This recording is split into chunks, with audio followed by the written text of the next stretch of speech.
Ayan, ganda talaga ng sample nila. Ceramic or tiles ba kung sa atin. Yan ang gagawin ko ngayon. Paano ko yan bigyan buhay yung sample na yan.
Hello guys, for today's video, a day in my life as a color technician dito sa ibang bansa.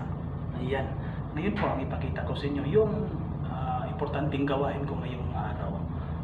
Ano ang ipakita ko sa inyo bilang isang technician, hindi natin alam kung anong problema ang darating araw-araw at anong design ang darating araw-araw. Hindi din natin alam anong kulay, anong klaseng pintura ang darating araw-araw. Bilang isang technician, kailangan naka-ready, fresh palagi yung utak mo.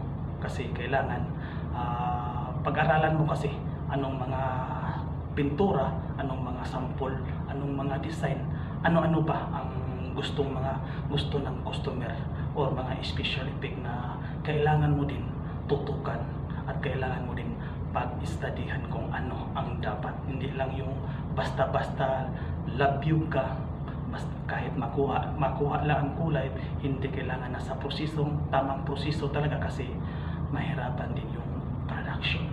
Yan, ganun ang buhay technician sa ibang bansa. Ganun ang buhay ko. Hindi ko hawak anong mga problema, anong mga kulay, anong mga design ang darating araw-araw. Ipakita ko ngayon, ang gagawin ko ngayon, revision po. May sample ito, galing din sa ibang bansa, galing sa bagong customer namin. Kailangan din nila na 100% na makukuha ko.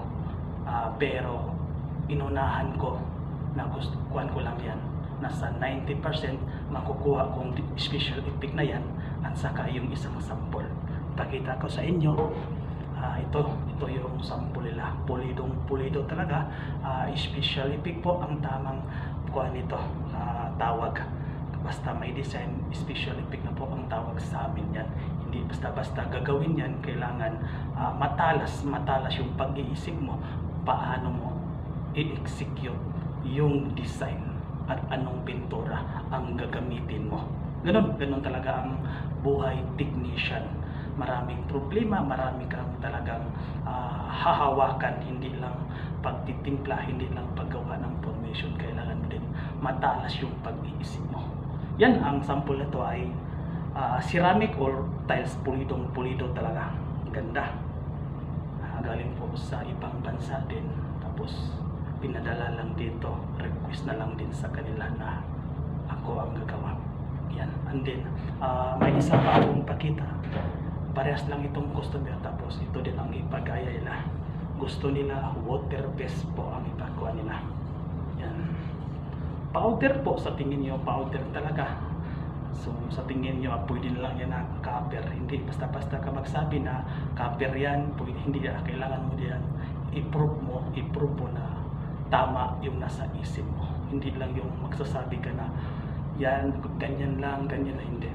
Kailangan ipakita mo ang kakayahan mo kung gaano ba makuha mo ba talaga yung sample na yan. Prove mo sa sarili mo na kaya mo. Ganun lang yung buhay technician. Ganun kahirap, ganun din kasaya. Minsan masaya ka kasi umorder yung sample na ginawa mo. masaya ka talaga, kumbaga na patunayan mo sa sarili mo na isa ka talagang hinyo sa mga larangan ng ganung mga timplahan o ganung mga design. Ganun lang kasimple. Masaya din sa loob na na-approve yung mga sample, na-approve ng customer ng ang mga ginawa mong mga sample. Ganun na lang yung daily life ko, daily trabaho ko. Hindi lang sa problema sa customer, marami pa tayong kailangan pagtrabahuin bilang technician. Salamat sa inyo. Salamat sa inyong panonood. Update lang kayo. Kuhan lang kayo kung meron akong tutorial next day. Abangan nyo lang. Tara, timplahin ko na to. Let's go!